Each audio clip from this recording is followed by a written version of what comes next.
Let me begin by telling you a story.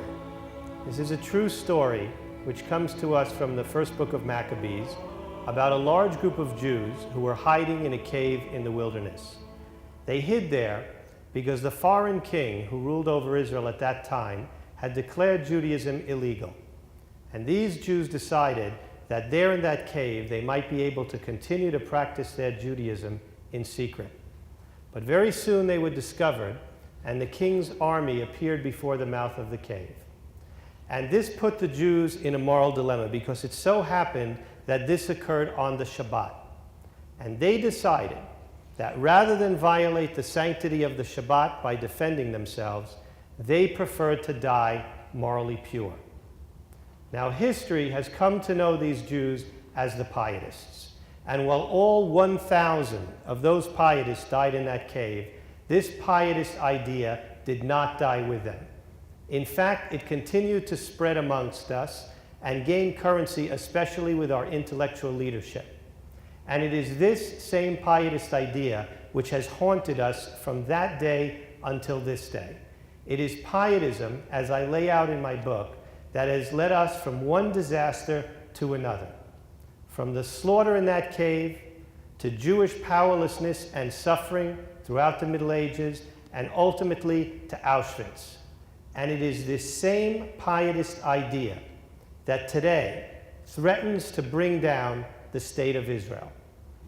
Now, all of you remember that the original idea of land for peace, of the Oslo Peace Accords, was land for peace. Israel was supposed to give up parts of her land, in exchange for which she was supposed to receive peace.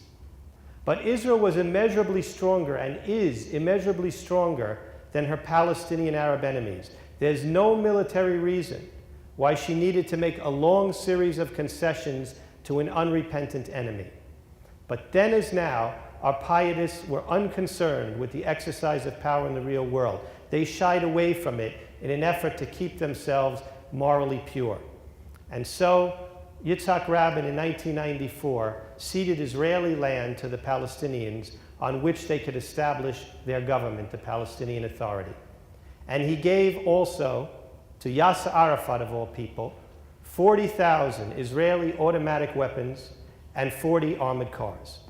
And predictably, in 1 month, the Palestinians began using these by turning them on Israel and killing 22 Jews on a bus in Tel Aviv. Now, right there, that should have given the advocates of land for peace pause to think.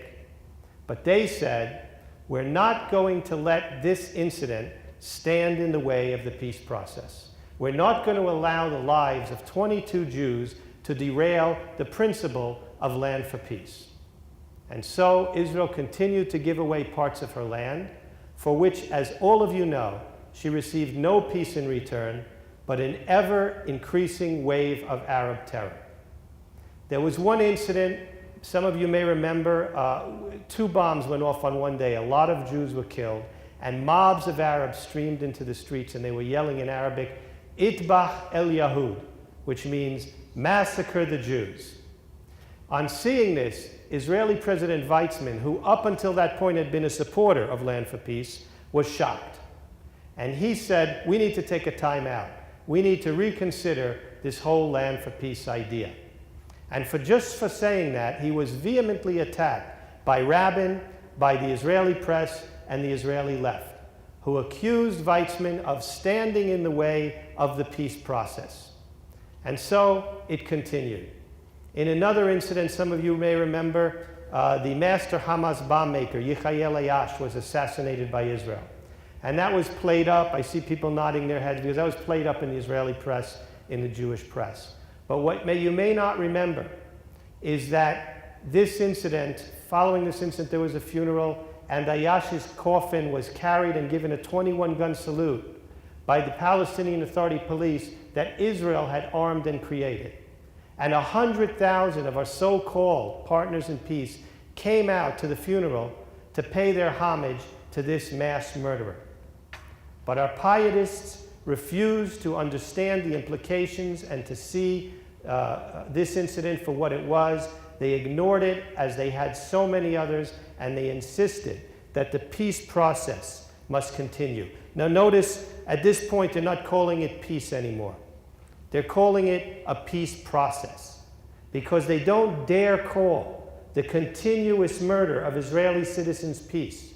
So now it's a peace process. And so it continued. Many of you remember how 21 young Israelis waiting to go dancing at the Dolphinarium discotheque were killed by a bomb. And still, our pietists said, we're not going to let that stand in the way of the peace process. And then 15 were killed and 130 more wounded at the Sbarro pizza place in Jerusalem. And then 29 were killed and 140 wounded, sitting down to a Seder at the Park Hotel in Netanya. And still they learned nothing from this and insisted that the peace process must continue. And now recently, 5 more were killed and 49 wounded at the Stage nightclub in Tel Aviv. And still again, they tell us, we're not going to let a little thing like that stand in the way of the peace process. But I count it a Jewish thing to speak on behalf of the powerless. So I speak to you today on behalf of 1,300 innocent Jews whose lives have been stolen from them and sacrificed on the altar of this false peace process. That's twice the number we lost in the Six-Day War. And all of you know as well as I know that the murder of 1,300 innocent Israelis is not peace, and it's not a peace process. And yet, for over 30 years, successive governments of Israel have refused to abandon the false peace process or the formula of land for peace. And I believe that the only reason this hasn't happened is that nobody in Israel appears to have any idea of what to replace it with. In the future of Israel, I offer an idea, an alternative to this peace process. And I'm going to present to you now a bright alternative vision for the future of our people, of Am Yisrael. But before I can do that, I need to go back one more time to the story of the pietists in that cave. Because on the very next page in 1 Maccabees, there's another story about another group of Jews who also fled to the cave at the very same time as the pietists to preserve their Judaism. And when they heard about the slaughter of the pietists, they said to one another, if we too refuse to fight on the Shabbat, our enemies will quickly wipe Judaism off the face of the earth. And so they fought for 26 years, and they won. And in so doing, they preserved Judaism for posterity. And history has come to know these Jews as the Maccabees. And it is their victory and that Judaism that we celebrate each year on Hanukkah. And this, and not pietism, is authentic mainstream Judaism. Because this is, for example, the Judaism of the Torah, which is not a pacifist document. And this is the Judaism of the Book of Esther, where we hear about how the Persian Jews didn't sit wringing their hands in hopelessness, or seeking to appease or make peace with their enemies, or martyring themselves like the pietists. On the contrary, Esther teaches us that the Persian Jews go after their enemies. They kill 75,000 of them. They took the leader Haman and his 10 sons, and they impaled him on pikes. And this too is our history and our tradition. It was the greatest of all the sages, Rabbi Akiba, who insisted on the canonization of Esther, and not without reason. The same Rabbi Akiba who, together with 24,000 of his students, fought the Romans at Beitar. And when he was finally captured, and the Romans tortured him publicly to get him to acknowledge Caesar as Lord, he answered them, Shema Yisrael, Adonai Eloheinu, Adonai Ahad. We have no Lord but one, the Lord God. And this is the bold Judaism of Judah Halevi's Kuzari. And this is the brave Judaism of Nachmanides, who stood in front of the King of Spain and the whole Spanish Inquisition and spoke truth to power. And this is the dynamic Judaism of Zealots and Zionists, of the Rav Kook and of David Ben-Gurion. And it is this bold, dynamic, self-confident Judaism and not pietism in which lies the hope for our future. In my book, The Future of Israel, I extrapolate this dynamic form of Judaism out into the future. And I give a vision of what Am Israel, what our people might achieve if we follow this path. This is the path that has led us to our every success, and not the path of pietism, which has led us from one tragedy to another. And let me begin by reminding you what we achieved by following this path just recently before the disaster of Oslo. Between 1948 and 1993, Israel went from strength to strength. We went from the small, struggling Yishuv to the dominant regional power in the Middle East. We increased our population tenfold. We built an economy of $100 billion, and we created for our people a standard of living equal to that of Europe. And all this we did without help or permission from the EU, the PA, or the Quartet. And I submit to you that tomorrow we could return to that policy, and we could end the cycle of moral and physical decline into which Israel has descended since the disaster of Oslo.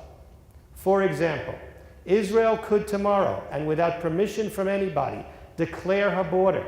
She could stop worrying about the sensibilities of people seeking to destroy her.